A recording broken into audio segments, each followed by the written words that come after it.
तो जिस तरह से आपने ऐलान किया है। देखिए, अभी आगाज़ हुआ है, बहुत अच्छा आगाज़ हुआ है।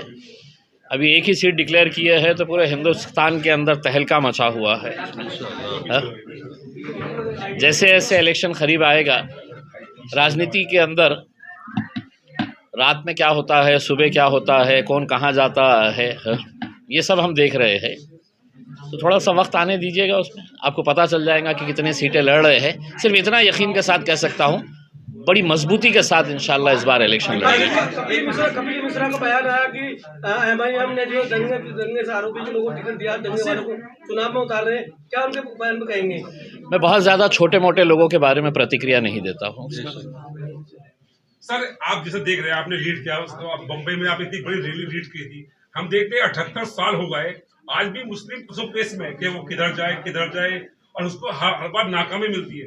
हम देख रहे हैं मस्जिद का मामला, जितना मामला चाहे समाजवादी पार्टी हो, बसपा हो, कांग्रेस हो, लेकिन वो दिखती नहीं है। वो सिर्फ ये सोचती है कि अगर हम उनके बात करेंगे तो मुसलमान हिंदू नाराज होंगे। ये सब कैसे सर? देखिए, आप आज दिन भर हम जिस इलाके के अंदर गए, वहाँ पे ख़ास तौर से नौजवानों का जो जोश देखने को मिल रहा है। देखिए, सोशल मीडिया के दौर के अंदर हर बच्चा, नौजवान, बुज़ुर्ग, माएँ, बहनें सब कुछ जानती है अब राजनीति के बारे में। कौन इलेक्शन से पहले क्या बोलता है और इलेक्शन के बाद उनका रवैया किस तरीके से हो जाता है, और ख़ास तौर से मुसलमानों के बारे में उसमें। तो हो सकता है कि हमने भी पहले आजमाए थे, कोशिश करे थे, लोगों को ऐसा लगा कि नहीं मजलिस नहीं, हम किसी और का साथ देंगे करके उसका साथ दिया। लेकिन 5 साल के अंदर जो चीज़ें उन्हें भुगतनी पड़ती है, वो सब भुगतने के बाद आज कहीं ना कहीं लोगों की आंखें खुल रही है, लोगों को समझ में आ रहा है। और इस बार हमें ऐसा लगता है कि इंशाल्लाह मजलिस यहाँ पर बहुत अच्छे नतीजे लेकर आएगी और इंशाल्लाह मजलिस यहाँ पर 18 से 20 सीटें ऐसी हैं जहाँ मुस्लिम अपने दम पर चुनाव जीत सकता है, और उसमें 14 सीटें अलग से रिजर्व सीट भी हैं। तो यहाँ एक बड़ी संख्या है, 34 सीटें हैं जो आंकड़े बिल्कुल नजदीक हो सकते हैं सरकार बनाने के लिए। क्या उन सीटों सब पर आपकी निगाह है? देखिए, ऐसा है कि इलेक्शन सिर्फ लड़ना है बोल के नहीं लड़ना है, इलेक्शन अब जीतने के लिए लड़ना है। तो हम लोग बहुत ही सोच समझ के, सूझबूझ के साथ, पूरा नाप तोल करके, क्योंकि हमारे पास 2 स्टार्स हैं, एक असदुद्दीन अवैसी साहब, एक अकबरुद्दीन अवैसी साहब। हर एक की ख्वाहिश रहती है कि साहब असद साहब आना, अकबर साहब आना है करके उसमें। तो हम लोग शुरुआत तो होने दीजिए साहब, शुरुआत एक मरतबा अच्छे से होगी तो इंशाल्लाह।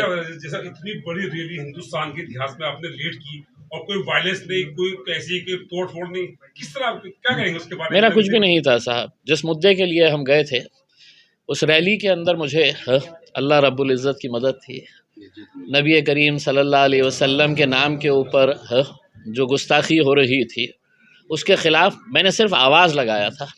ये बहुत गलत होगा कि ये रैली इम्तियाज़ जलील ने निकाली। ये अपने नबी को चाहने वाले जितने भी थे, ये एक आवाज़ के ऊपर लब्बैक कहते हुए वो निकल पड़े। मुझे भी नहीं पता था कि कितने लोग पीछे आए हुए है करके। सर कहाँ पे है, पैर कहाँ पे है, रैली का है तो आज तक किसी कैमरे के अंदर कैच नहीं हो पाया है करके उसमें। तो ये अल्लाह की मदद थी, वो कामयाब हो गई है। आगे सवाल ये, जैसे मुस्लिम के जो समाजवादी पार्टी बहुत सारी जो अदर्स पार्टी मुसलमानों वोट भर के लेती है, लेकिन किसी मुस्लिम पार्टी जैसे गठबंधन की बात हम देखा है, ओवैसी साहब ने कहा था कि इंडिया गठबंधन से गठबंधन करता है तो सब गठबंधन करते हैं, तो सर आपसे दूरी क्यों सर? मुसलमान का वोट तो लेते, लेकिन मुसलमान पार्टी से गठबंधन क्यों नहीं सर? देखिए, गठबंधन इसलिए नहीं करना चाहते हैं कि उन्हें ऐसा लगता है कि मुसलमानों को हम डर भाजपा का दिखाएंगे तो मुसलमान खुद ब खुद हमारे पास चला आएगा करके।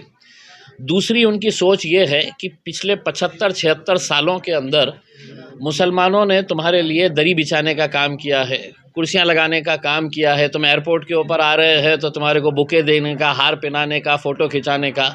ज़्यादा से ज़्यादा एक रमज़ान के महीने के अंदर उनके नेता आएंगे, उनको टोपी पहनाते हुए, हमारा एक लीडर है तो फ़ोटो खिंचाएंगा, खजूर खिलाते हुए फ़ोटो खिला। ये हमारी सियासत थी।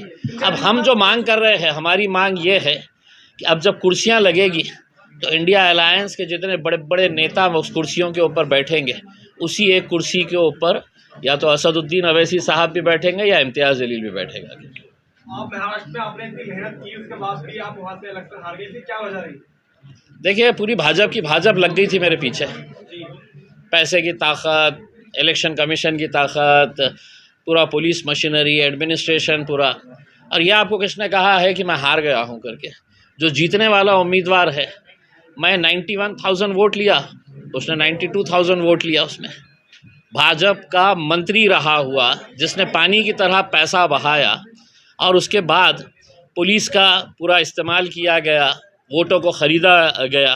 पूरे भाजपा के बड़े बड़े मंत्रियां आके वहाँ पर बैठ गए थे कि इम्तियाज़ जलील को नहीं जीतने देने का, क्योंकि ये अगर विधानसभा में आ गया तो नाक में दम करके रख डालेंगे करके उसमें।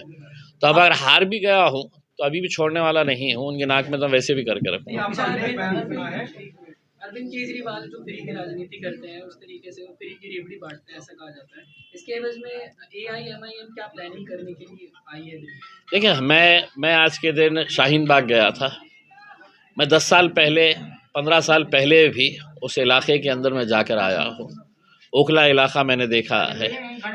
आपका कई ऐसे इलाके हमने देखे हैं जहाँ पर आप और हम रहते हैं वहाँ पे। वहाँ उन इलाकों की हालत देखिएगा क्या है करके। उसमें क्या वजह है कि वोट मांगने के लिए जब आते हैं तो बड़े बड़े वादे करके चले जाते हैं, इलेक्शन ख़त्म हो जाता है तो हमारी बस्तियों में पलट कर देखते नहीं है।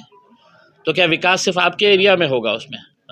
और हम आपको है तो सिर्फ वोट देने का काम करते रहेंगे? हम क्या रबर के स्टैम्प बन चुके हैं? आप 5 साल के बाद आएंगे और हमसे कहेंगे कि भैया दो हमको, नहीं तो भाजपा आ जाएगी करके। अब भाजपा हो, आम आदमी पार्टी हो, कांग्रेस हो, जो हो, अब लोगों ने ये तय किया है कि इतने सबको अपन ने आजमा चुके हैं इसमें, और अब डरने की बात नहीं है उसमें। भाजपा होंगी अपनी जगह के ऊपर, MIM भी कुछ कम नहीं है। ईंट का जवाब पत्थर से देना हम भी जानते हैं अच्छी तरीके से उसमें। क्या आपको लगता है कि कौम जो है अपना रहबर चुनने में 78 साल दिल्ली की चुनेगी सर?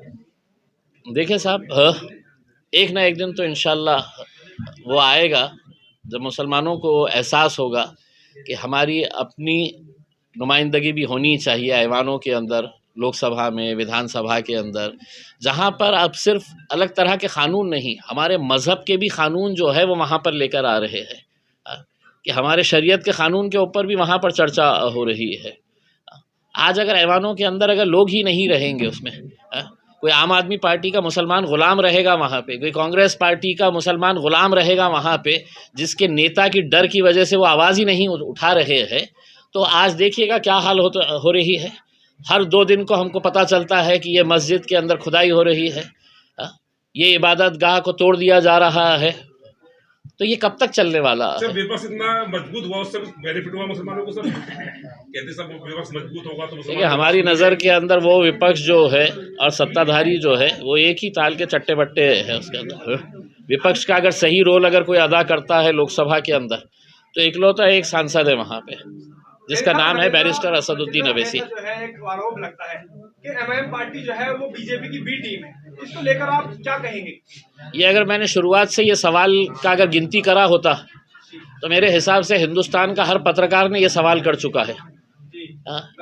MIM बीजेपी की बी टीम है करके उसमें। मैं आपसे एक सवाल करूं, आप पत्रकार हैं, महाराष्ट्र के अंदर कितनी सीटें थी विधानसभा की? 288 सीटें थी। MIM ने कितनी सीटें लड़ी? 16 सीटें लड़ी। कैसे हिसाब से हम उनकी मदद कर रहे हैं? ठीक है, ये सब चीज़ें आप लोगों को हजम विधानसभा की जनता से आपका लाभ संदेश क्या है? इंशाल्लाह नतीजे जब आएंगे तो ताहिर हुसैन साहब हमारे बीच में रहेंगे ये जश्न मनाने के लिए इंशाल्लाह। कोई नहीं बोलता। आप केजरीवाल का अकेला क्यों नाम ले रहे हैं? कौन बोलता है? क्या समाजवादी पार्टी बोलती है? क्या कांग्रेस के नेता बोलते हैं इसमें? कोई नहीं बोलता है इसमें। आपके पास आएंगे, आप ही की गलियों के अंदर आएंगे। मुसलमानों की सियासत जो ख़त्म हुई है वो केजरीवाल जैसे नेताओं ने नहीं किए हैं। आपके ही मोहल्ले के अंदर जो उनकी ग़ुलामी करने वाले मुसलमान लीडर आए, उन्होंने मुसलमानों की क़यादत को इस मुल्क से ख़त्म किया है।